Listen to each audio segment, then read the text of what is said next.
able to hear us almost real time. Whoa! Whoa! Oh my God! Why? Why? Blinding lights, umbrellas. Ooh, I gotta get me some of those lights. Wow, Those look awesome. That's really fancy. Yeah, we gotta get some of those umbrella lights. We look like the cheap podcast. Whoa! Oh, look at that! Whoa. So there's we can see the other games going on. Other Hello, games. everybody from Geekston. All right, so everybody watching the stream who are now confused by the rip and rollin', we're actually broadcasting two broadcasts, one to Kingston. These are the two players that we just watched, Tim and Oz. Hello, Tim and Oz. Can you see us? No, can you hear us? They can't see us. One of the unfortunate downsides of this particular setup is the fact that because the camera is being used to broadcast over OBS, these nice people don't get to see us. So they're just going to hear our dulcet tones, and they'll have to stare into the camera like they know what the heck we're doing. Absolutely. All right, so Tim, I want to ask a question right off the top. In your meta, how much Rhett have you faced? I think Oz is the only one, right?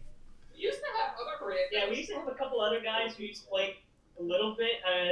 One of our other guys, Kyle, before he switched to Mercs and then Trolls. I think he played Trolls at GeekMarket.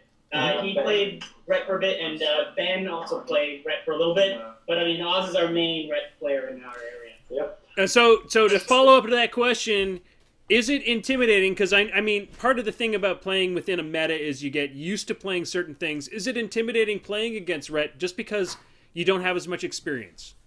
Tim doesn't get intimidated. No, never.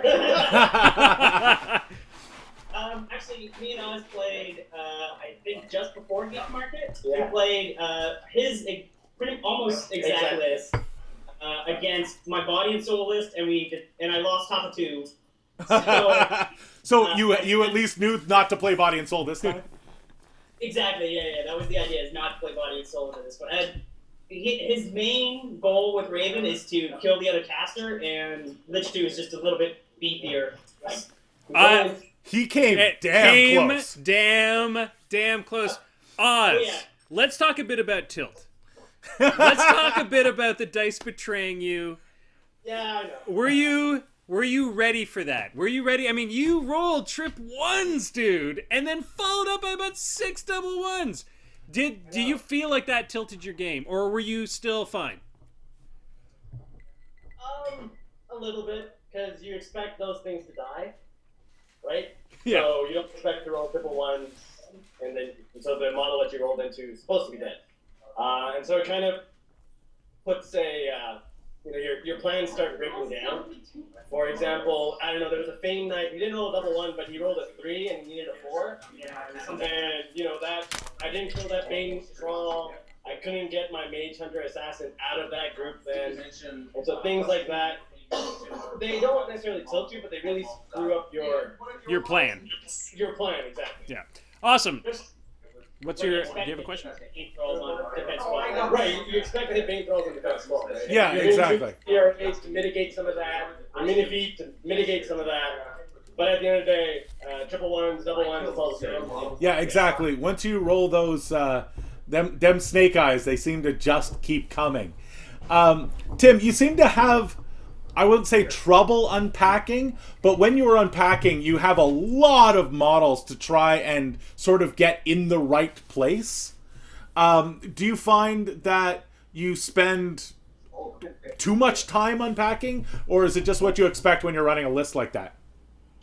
Not really. I've played a lot of high infantry lists. I've been playing Crix for probably a good 6-8 months now. So I'm kind of used to the big blob of guys coming across the table and unpacking them.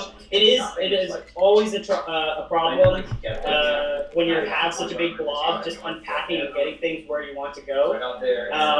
But I did have a little bit of experience there. And I think one of the other problems was I kind of had those Blood Witch is in the way on the right side. Yeah. My right side, because they fleed first, second turn. We did flee the second turn. So I didn't get a couple of things I wanted. But I think overall, the Bane Knights on the other side were kind of in the way because of the Bane Knight. You positioned the Bane Knight really well, so I couldn't get around him. Yeah, that was amazing. Something like Ghost Walk to pass it out. Yeah. How did you feel when you lost that arc node that early? Usually when you're playing Crix, that arc node is something that you kind of rely on for at least one good turn of arcing into all of the things. It did change my game plan. Lich 2, unlike a couple other Crix casters, he has teleport, so it's always good to, he has the option to either charge or walk forward, do what he wants to do, and then teleport back. And I think one of the mistakes that Oz did was, and I know you knew, he put a Mage Hunter Infiltrator way too close that I was able to get the Bile Throw, the Excarnate to get the big Bile Throw purge off of. Yep. And he was in a perfect spot that if I removed 6, was within 5 to get over stealth and the mage hunter. The mage static. No, the mage static from the soulless escort. Yeah. And I think if he just would have been maybe an inch back, I know it would have been a different. It would have been a different game because I wouldn't have been able to hit the Bile Throw purge on anything. Yeah. Now, Oz, when you're facing against something like that type of, well, you know that Bile Throw purge is out there. Is it just a matter of trying to keep your forces back? You are sort of a shooty army, or do you just sort of accept that it's going to happen at some point and not really worry too much about it? No, so, like, when you play the Gatsby 2, you obviously know that is there all the time, and it should, in a list like mine where there's just so much infantry that relies on its high defense to protect itself versus its high armor, you need to deal with Bile Thralls because they just auto hit. And so the mistake I made was I figured, hey, I'll get rid of his arc node to make it harder for him to excarnate. But I had to, because the Fane Knight was in a forest, I had to put down the Veil of Mists there. And I was unable to then cycle snipe off my riflemen onto my strike force. Right. So later that turn, we're supposed to kill all the Bile Thralls. I see. So you couldn't get that snipe cycle. Hence, you didn't have the Bile Thrall removal, so down that purge comes on you. Just a quick interruption to anybody who's actually watching the stream. If you have questions for Tim and Oz, now's the time to put them into the chat. We are monitoring the chat. We will take a couple of questions when we're wrapping things up. So I think we've kind of covered that. Tim, could you give us your best advice for dealing with Gatsby's feat? I'd like to hear that. What is your advice? What is the worst case scenario? What do you hate to see? What do you hate to see? With Gatsby? Yeah. Or just, well, that's the thing. On your feet. What do you hate to see? You didn't have to feet, right? So. And actually, if we were to go one more turn, I'm not sure what would have been left, but I don't think you had enough to kill the Helldiver. So I think I probably would have been able to give the Helldiver to knock you down, and then beat and kill you. If you saw one of the GeekMarket games, I did a similar thing to Mike, where I was able just to beat on his caster and get a bunch of guys in. But what don't I want to see as a Lich 2 player? Haley 1, because I did get a beat. Because of Temporal Barrier, I can't charge, and the feat says that the Banes need to charge. So Haley 1 is a terrible, terrible matchup for Lich 2. Kalista sometimes. Kalista, yeah, but you just have to wait for 2 turns. Yeah, you have to outdo the feat. Yeah, so it's not terrible. And Kalista wants to take more jacks, usually, right? If you're playing Forceful, yeah. Yeah, exactly. It sucks for scenario play, but I think overall it's not terrible. Clouds. Clouds, yeah, High Reclaimer, where you can't see through the stuff, or Gradigus excellent point. might be terrible if they can get a good force wall. It just usually with I have never played Lich 2 into Gradigus, but I assume the theory about it is that if I was able to push the Blood Witches into the first line, have them all die, then his wolves are in the forest because of the way that they end up. Yeah. And just charge through and then doesn't matter. Yeah, exactly. But the big one I'm super worried about in that is Haley 1. Signar in general just scares me as Crix player. I love to hear that. You can say that every day, because someday I want to make you scared, Tim. One day I want you to look across the table and say, Will, you kind of scare me. And I will feel fulfilled. Even when you win, I will feel fulfilled. So today we saw a lot of fun and wonderful things on the internet about what might be coming down the pipe, and including a picture of some lovely ladies. Okay, so from the Crix player, what is your Denny 3 prediction? Denny 3. We've seen her riding something huge. Yeah, she's riding a scavenger-ish model. It kind of has the same sort of idea as maybe their battle engine. So I think she'll keep Wraith Walker because the battle engine has Wraith Walker. So it doesn't seem that's where she can go incorporeal every other turn. Yeah. She'll probably still have debuffs, just because that's the way Denny's game has been first the 2 iterations. Other than that, I'm not too worried. I'm not a big fan of huge base casters to begin with. I have Xerxes 2. Yep. I also play Scorn, but I haven't played them in a long time. And I just the large bases don't excite me. So I'm not even sure unless she's bonkers. That's because you don't have Stormwall. Just saying. All right, so Oz, I know you're not the Signar player, but what's your Haley 3 predictions? I recently picked up Signar. Okay. So as a brand new Signar player, what do you want to see from Haley 3? What do I want to see? I don't. I'll be honest. I don't know. I haven't had a chance to play a lot of games with Haley in general. I think I played 2 now. I still really like and I'm quite happy with Haley 2. I think all of us are. I think anybody who's ever played Signar is quite happy with Haley 2. I'd like to see Haley 2, but a little more powerful. I think she's a little underpowered. Yeah. You know, like, how do you make Haley 3 better than Haley 2 without making her prediction? That's my Yeah. Here's my prediction. Okay. So you have Haley present. It's Yeah. going to be the main warcaster. She'll have eight focus and maybe 4 spells, maybe 5. So not more than she has now, right? And then you have 2 journeyman Haleys, like a past Haley that has maybe focus 4 and maybe 2 spells, and then a future Haley that has 2 spells and 4 focus, so they can each cast one of their own spells, but they can't really cast they can't combine, and then maybe each one, you could attach a jack to each one. Like, they would all have their own separate battle groups. Do you think we'll see something like the Wither Shadow, or not the Wither Shadow Combine, the Witches of Garlgast, where there will be some kind of mechanic that, because they're all the same model, when they put their mind to it, they can do something special? Maybe. Yeah, maybe as a feat turn. Maybe she just has 12 focus on Yeah, feat turn. there you go. Feet turn, you add it together? All right, so to move on from predictions of the future, but to move back to the game at hand, we need to ask the Retribution player, what were you thinking? What do you mean, what was he thinking? Well, when he chose Rhett, I mean, so I mean, you took the game and you decided to play it in hard mode. So what is it about Retribution that gets you, I think, is the real question. All the jokes aside, why do you love Retribution, and where... We have a lot of Retribution players out there who are always saying, I play Retribution and I never win. What do I need to do? What is it about Ret that gets you, and why does it get you to the end of tournaments, and how? So I've been playing for a little less than a year now. And I started, when I was starting, I was either going to be Signar or Retribution. There's something about I get online that I liked, for whatever reason.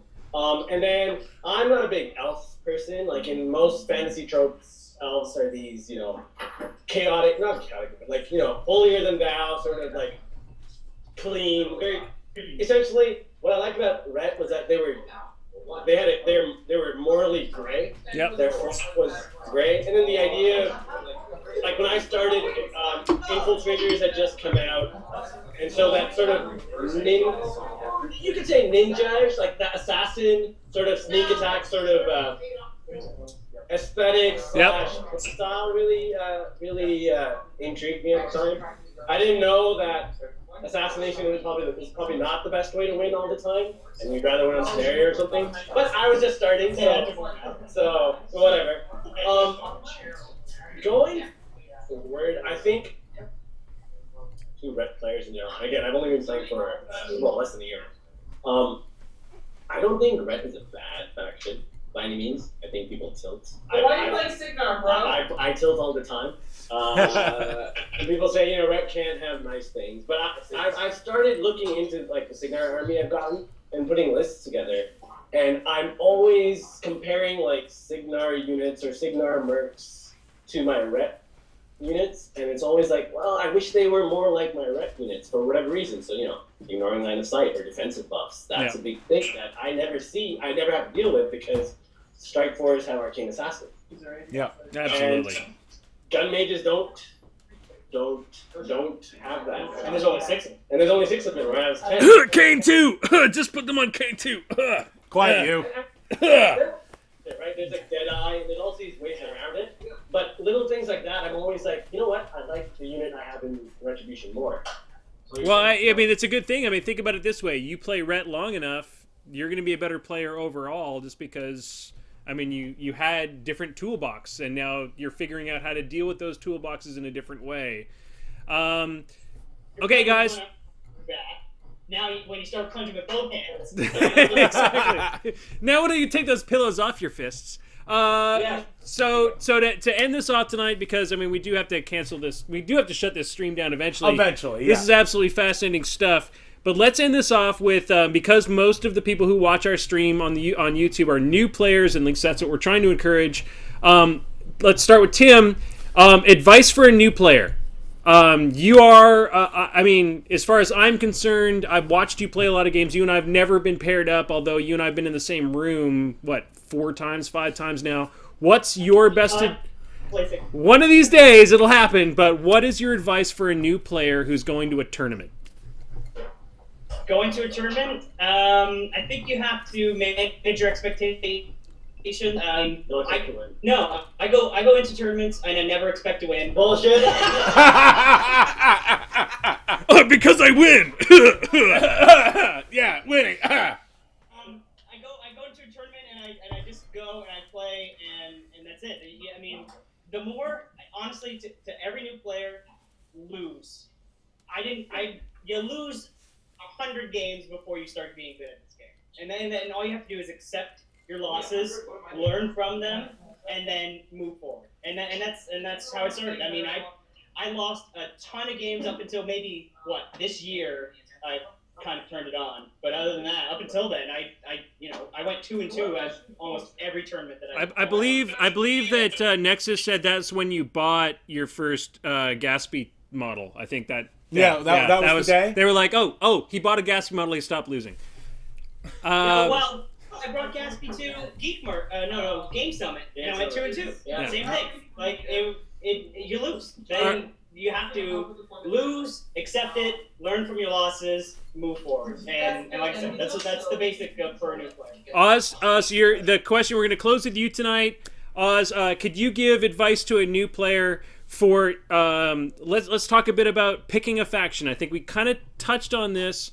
You chose Retribution, and you chose Retribution for great reasons. Tell the new players when you're sitting down to pick a faction, what is it that you are looking for? So a large part of it is aesthetic. You like the models that you're playing with. A part of it is fluff too, and you hear this a lot. The fluff, the aesthetic, and then people talk about play style.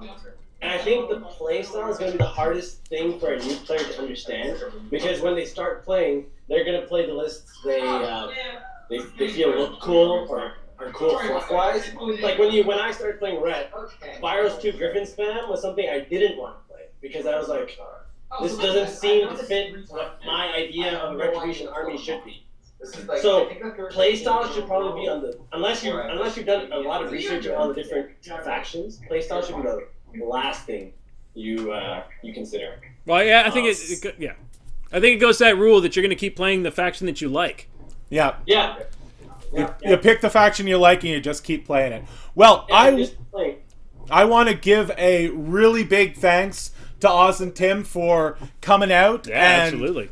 Providing us with an excellent game that we were able to just talk like complete idiots over. Yeah. I highly encourage you guys to watch the stream, the VOD later, so you can see exactly how bad we messed up all your units. Yeah. And what random stats we thought the units had, because I don't think any of them are right. I think everybody has ARM 11. Yeah. Defense 12, I think. Yeah. 15, 17, who And knows? Rat 7, I Yeah. think. Yeah. All right. So a great big thanks to you guys. Across the board. Yeah. Thanks, big thanks to my cohort here for showing up. Thank you guys for hosting GeekMarket and then for allowing us to do this. Yeah, absolutely. Oh, it's great. It'll be great to do it again, if not more, with maybe some other guys. Well, thanks for joining us on MooseMachine, boys. It's been awesome. We're going to log you guys off. We'll say goodbye to the fans in just a second. But Tim, Oz, awesome game. So fun to watch. Fans, thank you. So everybody who's watching this ridiculously crazy stream right now, if you want to log in to our regular Twitch streams, you can find us on PG_semi-auto-magic. If you want to check us out on our YouTube page, do we have a new YouTube page? No, it's the same one. So what's the YouTube page? It's right now it's just George Schweizer. Just look it up on the net. It's on the bottom. It's down there. Yeah, it's down below us. Best bet, though, is to hit our Facebook page. Absolutely. And that will get you to all of the information. If you need great podcasts about rules, please check out our friends at Arcane Assist. They're amazeballs. If you want to be part of some great competitions, there's some amazing stuff happening in Canada every day. And if you want to see great painting podcasts, great stuff coming out of boxes, great games, great stuff at tournaments, just subscribe to MooseMachine. We've got more coming down the pipeline, I guarantee you.